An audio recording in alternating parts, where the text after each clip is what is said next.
덕수라고 하는 평범한 인물을 통해서 아주 한국이 어려웠던 시기에 자신의 삶을 포기하고 가족을 위해서 희생하는 삶을 살았던 한 가장의 치열한 이야기였습니다.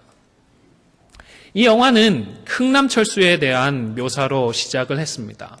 어린 시절에 주인공이 여기에서 아버지와 헤어지면서 부산에 살고 있는 고모네 가게에서 다시 만나기로 약속을 합니다.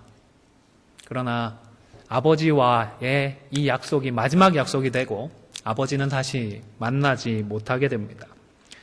주인공은 평생 오지 못하는 아버지를 대신해서 가장의 책임을 다하기 위해서 독일로 광부로서 독일을 다녀오기도 하고 월남전 당시에 그 위험한 곳으로 일을 하러 다녀오기도 합니다. 영화의 마지막 장면이 좀 인상적이었습니다. 물론 극적인 효과를 위해서 좀 심파를 집어넣기는 했지만 그럼에도 불구하고 평생을 묵묵히 그렇게 희생만 하던 주인공이 비로소 깊이 묻어두고 있었던 그 속마음을 독백을 하는데 개인적으로는 묵직한 울림을 느꼈더랬습니다.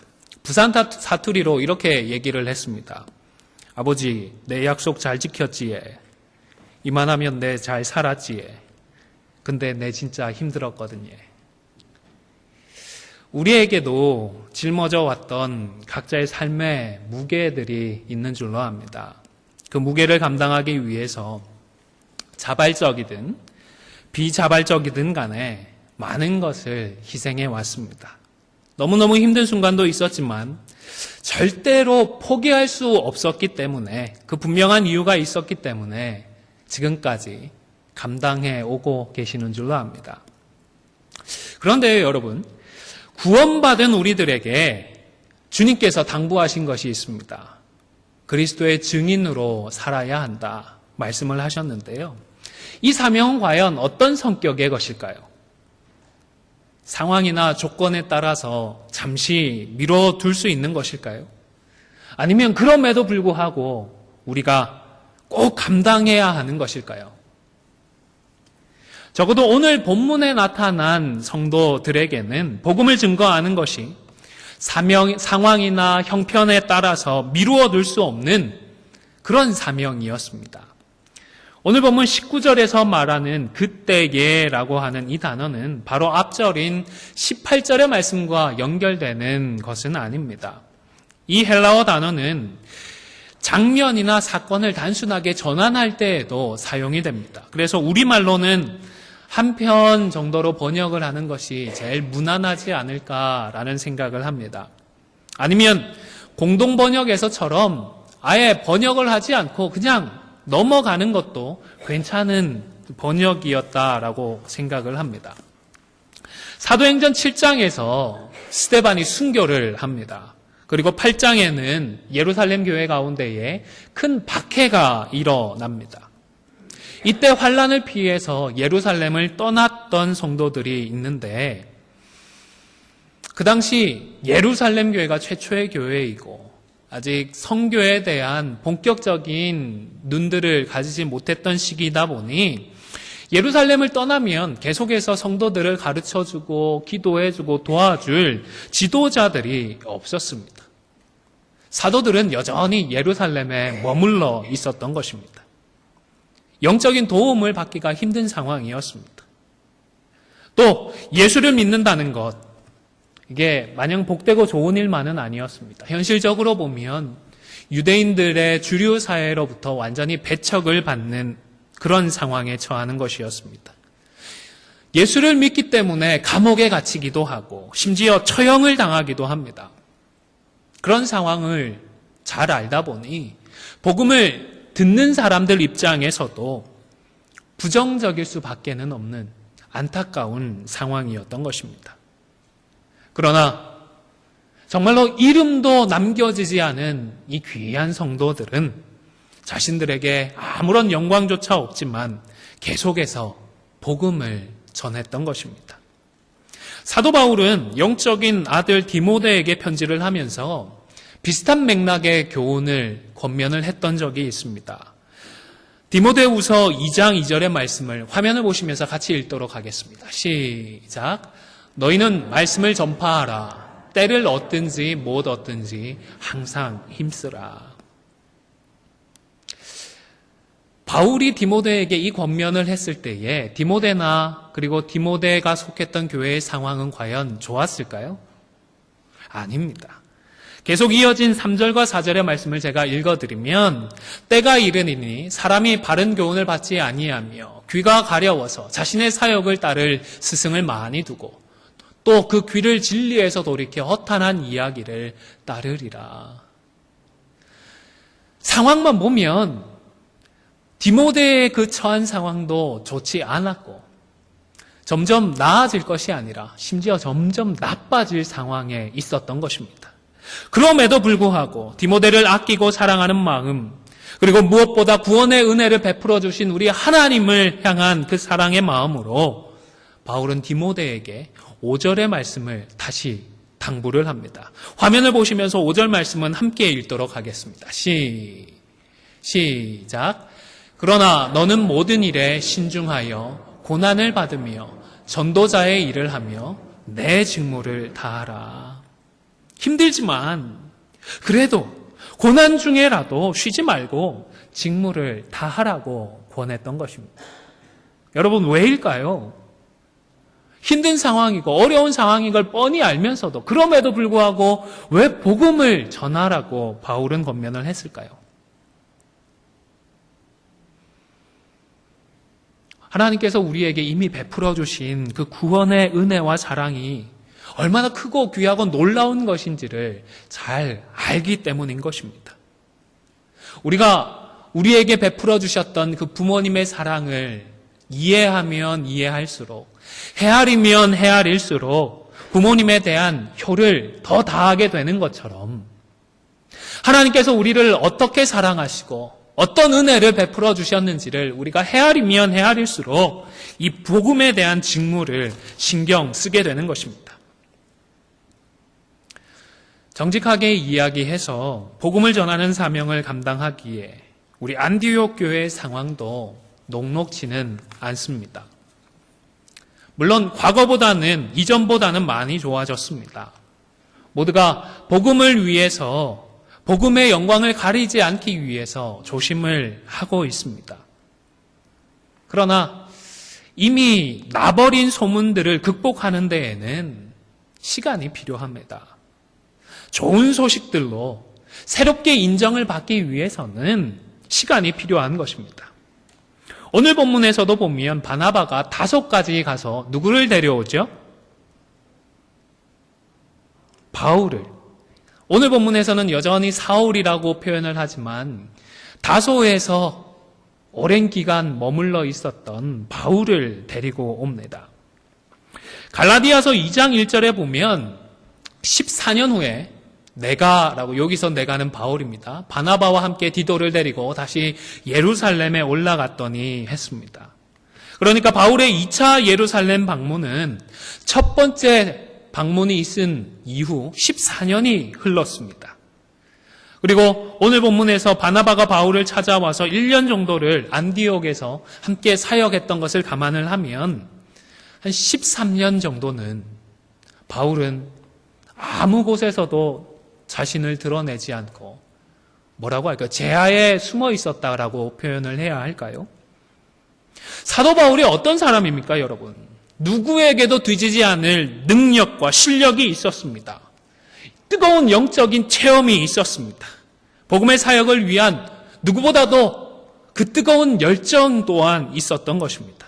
사도행전 9장에는 사울의 회심과 회심 직후의 사건들이 기록되어 있습니다. 다메섹 도상에서 예수님을 만났던 그 바울은 이제 다메섹에서 아나니아를 만나서 세례까지 받았습니다. 그런데 불과 며칠이 되지 않았음에도 불구하고 바울은 가만히 있지 않았습니다. 회당을 찾아갔습니다.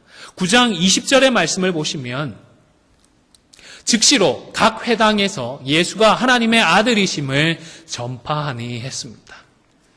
얼마나 걸렸다고요? 즉시로라고 했습니다. 세례받고요. 구원받고 나서 즉시로 하나님의 아들이심을, 예수님이 하나님의 아들이시다라는 사실을 증거했던 것입니다. 어디서요? 그냥 회당이요? 각 회당이라고 했습니다. 그러면 한 군데의 회당을 들렸을까요? 아니요. 찾아갈 수 있는 회당이라는 곳은 다 찾아다니면서 예수님이 하나님의 아들이시다라는 사실을 증거했던 것입니다. 단순히 열정만 가지고 달려들었던 것이 아닙니다. 실력과 능력이 있었고 말씀에 대한 준비가 있었기 때문에 즉각적인 결과들, 열매들도 있었습니다. 9장 22절에 보면요. 함께 읽어보겠습니다. 시작. 사울은 힘을 더 얻어 예수를 그리스도라 증언하여 다메섹에 사는 유대인들을 당혹하게 하니라. 예수님이 하나님의 아들이지 않다라고 생각하는 유대인들을 어떻게 하게 만들었다고요? 속된 말로 하면 찍소리 못하게 만들었다. 이 정도 표현이지 않겠습니까?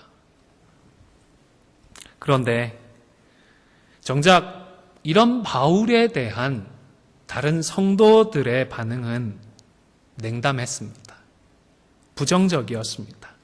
26절에 보시면 사울이 예루살렘에 가서 사도 바울을 의미합니다. 제자들과 사귀고자 하나 다 두려워하여 그의 제자됨을 믿지 아니하니 했습니다. 그 중에 일부가 믿지 않았다라고 표현한 게 아니라 어떻다고요? 다 믿지 않았다. 다 부정적이고 다 냉담했던 것입니다. 물론 그 후에 바나바가 사도들에게 주님의 말씀과 다메섹에서 바울이 했던 일들에 대해서 알려주고 나서는 조금 그런 경계가 풀리기는 했습니다. 그러나 예루살렘에서 함께 동역을 했던 것이 아니라 다시금 바울의 고향 다소로 보내어졌습니다. 물론 이것은 바울을 죽이고자 하는 헬라파 유대인들로부터 그를 안전하게 지켜주기 위한 길이기도 했습니다. 그리고 또 어떤 분은 남들이 알아주지 않는 골방에서 하나님의 때를 기다리는 시간이 바울에게도 필요했다. 10년이 넘는 기간 동안 하나님의 때를 기다려야 했다라고 설명을 하십니다. 저도 충분하게 가능성이 있는 해석이다 싶습니다. 뿐만 아니라 바울이 스데반의 처형의 증인을 자처하지 않았습니까? 성도들을 핍박했습니다. 교회를 핍박했습니다. 과거에 그러한 일이 마치 주홍글씨와도 같이 바울에게 남아 있었기 때문에 10년이 넘는 세월에 걸쳐서 그가 정말로 변화되었다. 이제는 하나님의 손에 붙들린 사람이 되었다라는 사실을 인정받을 시간이 필요했던 것 같습니다. 지난 1년간 바나바와 함께 사역했던 그것만으로는 안디옥 교회에서 그 1년간만의 사역으로는 아직 부족한 것이 있었던 것이 아닌가 싶습니다. 사실 우리 안디옥 교회가 또 지난 1년간 많이 노력을 해왔습니다. 수고해왔습니다. 힘을 모아왔습니다. 그러나 과거의 힘든 시기에 대한 우리의 소문을 씻어내기에는 아직 부족함이 있지 않을까라는 생각을 합니다. 지역사회 가운데에 우리가 인정을 받기 위해서는 좀 더 시간이 필요할 것입니다. 그러나 이런 상황들, 이런 여건들을 탓하고 주저앉아 버리지 말고 사도 바울의 권면처럼 때를 얻든지 못 얻든지 항상 힘써 말씀을 전파하기로 결단하시고 그리함으로 안디옥 교회의 새로운 시대를 열어갈 수 있는 우리 모두가 다 되실 수 있기를 주님의 이름으로 축원을 드립니다. 뿐만 아니라 오늘 본문을 통해서 우리는 전도를 어떻게 하는 것이 지혜로울까, 정말로 유익할까에 대한 교훈을 좀 받을 수 있지 않나 싶습니다. 어떻게 전도를 하는 것이 제일 지혜로울까 하는 것은 시대마다 좀 다를 수가 있습니다. 과거 한국에서는 예수 천당 불신지옥만 외쳐도 실제로 변화받고 구원받는 성도들이 많이 있었습니다. 그러나 지금은 오히려 이렇게 복음을 전하면 반감을 더 사지 않는 시대인가 싶기도 합니다. 그런데 핍박과 박해 가운데 있었던 시절의 교회는 공공장소에서 대놓고 전도하기가 거의 불가능했습니다. 예수 믿는다는 이유만으로 핍박을 당하고 심지어 처형까지 당했기 때문입니다. 예수를 믿는다는 것, 문자 그대로 영적인 유익 말고는 이 땅에서는 별다른 유익을 누릴 수 없는 그런 시기였습니다. 누군가가 예수를 믿겠다며 교회를 찾아오면 혹 교회를 와해시키기 위한 로마의 첩자나 스파이는 아닐지 그 가능성까지 염두에 두고서 철저하게 회심자를 검증해야 하는 시기도 있었던 것입니다. 그러나 그럼에도 불구하고 교회와 성도들은 끝끝내 택한 자들을 불러 구원하시는 그 하나님의 귀한 역사에 동참을 했던 것입니다. 오늘 본문 21절에도 보면 21절 말씀을 같이 읽어보시겠습니다. 사도행전 11장 21절입니다. 시작. 주의 손이 그들과 함께 하심에 수많은 사람이 믿고 주께 돌아오더라. 아멘. 말 그대로입니다. 하나님께서 하셨다라고 밖에는 다른 설명할 길이 없는 것입니다. 그런데 오늘 본문에서 안디옥 교회는요, 21절에 이 사건이 있은 이후에 또다시 큰 무리가 주께 더하여지는 은혜가 있었습니다. 이것은 앞서 우리가 방금 읽었던 21절에 허락되어졌던 그 하나님의 은혜와는 또 구분이 됩니다. 그래서 24절에 보면 이에 큰 무리가 주께 더하여지더라 라고 해서 왜 두 번째 이런 역사가 있었는지 그 이유에 대해서 앞선 구절들을 통하여 분명하게 설명을 하고자 했던 것입니다. 그 이유는 바로 바나바 때문이었습니다. 물론 바나바의 사역 가운데 하나님께서 함께해 주시고 하나님께서 그를 들어 사용해 주셨습니다. 그러나 바나바라고 하는 인물의 헌신이 없었더라면 안디옥 교회 가운데에 큰 무리가 더하고 비로소 그 교회 성도들이 그리스도인이라고 불리기 시작하는 그 일이 있었을까? 아무도 장담하기는 어려운 것입니다. 그래서 누가는 바나바와 관련해서 두 가지 내용에 주목을 했습니다. 첫 번째는 23절에서 바나바가 굳건한 마음으로 주와 함께 머물러 있으라고 했던 권면의 내용에 주목을 합니다. 예수를 믿고자 하는 자들과 또 이미 예수를 믿는 성도들은 우리의 마음을 굳건하게 해야 하는 것입니다. 무슨 일이 일어나도 누가 무슨 얘기를 하든지 간에 나는 그리스도 안에서 요동치 않으리라. 흔들리지 않으리라. 마음을 강철과 같이 굳건하게 지켜야 하는 것입니다. 그리고 굳건한 마음으로 주와 함께 머물러 있어야 합니다. 이것은 예수님을 삶의 중심으로 모시고 주님의 뜻에 살아간다는, 주님의 뜻에 따라서 살아간다라는 의미입니다. 그런데 누가는 이러한 첫 번째 내용뿐만 아니라 두 번째 내용도 잊지 않았습니다. 24절에 나타나는 바나바라고 하는 그 사람에 대한 인물됨을 평하는 것이었습니다. 24절의 말씀을 성경을 보시면서 함께 읽도록 하겠습니다. 시작. 바나바는 착한 사람이요 성령과 믿음이 충만한 사람이라. 이에 큰 무리가 주께 더하여지더라. 바나바는 어떤 사람이요? 제일 먼저 착한 사람이다. 착한 사람이다라고 설명을 하고 있습니다. 바나바가 착하다라는 이 표현 뒤에 또 어떤 내용이 포함되어 있을까요? 바나바 말고 다른 사람들 중에는 착하지 않은 성도들도 있다라는 의미가 아니겠습니까? 오해 없으시기를 바랍니다. 성도는 예수를 믿는다고 하지만 모든 성도가 다 착한 사람은 아닌 것입니다.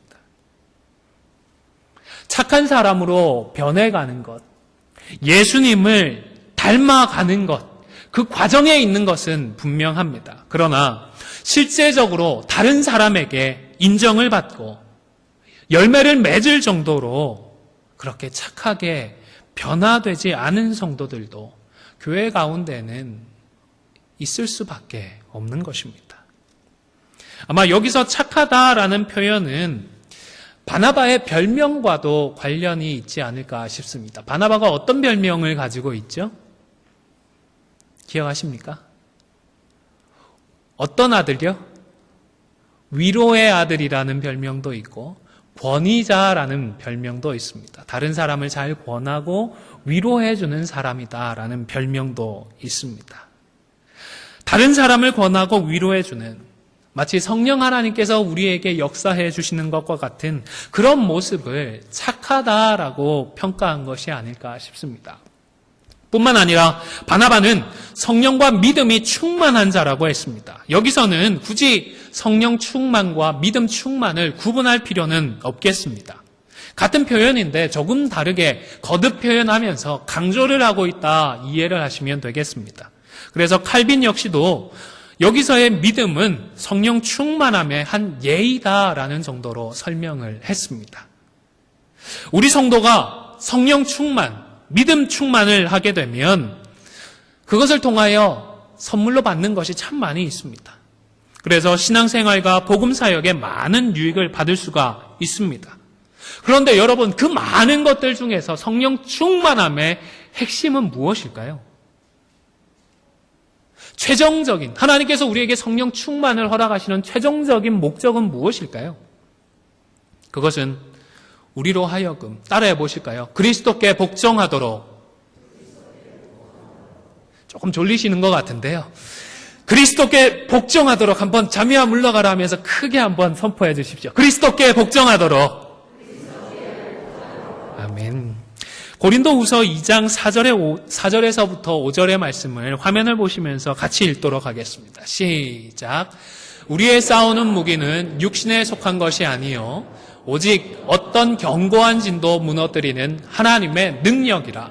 모든 이론을 무너뜨리며 하나님 아는 것을 대적하여 높아진 것을 다 무너뜨리고 모든 생각을 사로잡아 그리스도에게 복종하게 하니. 아멘. 에베소서 6장의 말씀에 보면 하나님의 전신갑주가 있습니다. 그 중에서 견고한 진까지 무너뜨릴 수 있는 공격용 무기가 한 가지 있는데 무엇이죠? 아멘. 성령의 검입니다. 성령의 검, 곧 하나님의 말씀입니다. 공격용 무기로 허락되어진 이 성령의 검을 가지고 하나님을 대적하고 높아진 모든 것들을 다 무너뜨리고 모든 생각을 사로잡아서 그리스도께 복종케 하는 것입니다. 예수님께서 이 일을 먼저 해주셨습니다. 하나님을 대적하여 높아졌던 사단을 무엇으로 대적하고 쫓아내셨죠? 말씀으로, 성령의 검으로 예수님은 승리하셨습니다. 또한 우리 속에서 하나님을 대적하여 높아지고 있는 모든 것들을 하나님의 말씀, 성령의 검을 붙들고 우리는 무너뜨리고 그리스도께 복종해야 하는 것입니다. 이렇듯 착하고 성령 충만, 믿음 충만했던 바나바를 통하여서 안디옥 교회는 큰 무리가 주께로 더해졌던 것입니다. 다시 말해서 바나바의 그 삶과 인격과 믿음을 통하여서 안디옥 교회는 부흥하고 하나님께서 허락하신 사명을 지속적으로 감당해 갈 수가 있었던 것입니다. 프란체스코라는 분이 이런 말을 하셨다고 합니다. 항상 복음을 전파하라. 꼭 필요하면 말도 사용하라. 우리가 복음의 핵심적인 내용을 전하기 위해서 말을 사용하기도 해야 하겠지만 그 못지않게 중요한 것은 우리의 삶이고 우리를 통해서 드러나는 말씀이 아니겠습니까? 말이 아니라 삶으로, 행함으로 십자가의 능력을 증거해야 하는 것입니다. 사랑하는 성도 여러분, 우리 안디옥 교회가 36년 전에 걸음마를 시작했던 것은 명백히 하나님의 은혜였습니다. 하나님의 인도하심이 있었습니다.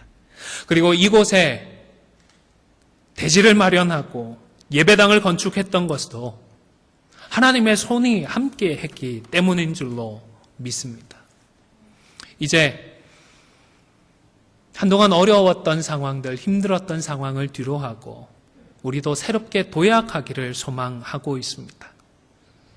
아마도 과거처럼 하나님의 손이 함께 하심으로 도약하기보다는 우리의 삶과 인격, 그리고 성령 충만하고 믿음 충만한 우리의 삶을 통하여서 도약해야 될 상황이 아닐까 싶습니다. 우리 안디옥 교회만 그런 것이 아니라 지금 미국 땅에 있는 많은 이민교회들이 이런 시기를 꿈꾸고 기도하고 준비해야 할 시기인 것 같습니다. 우리에게 베풀어 주신 은혜를 기억하면서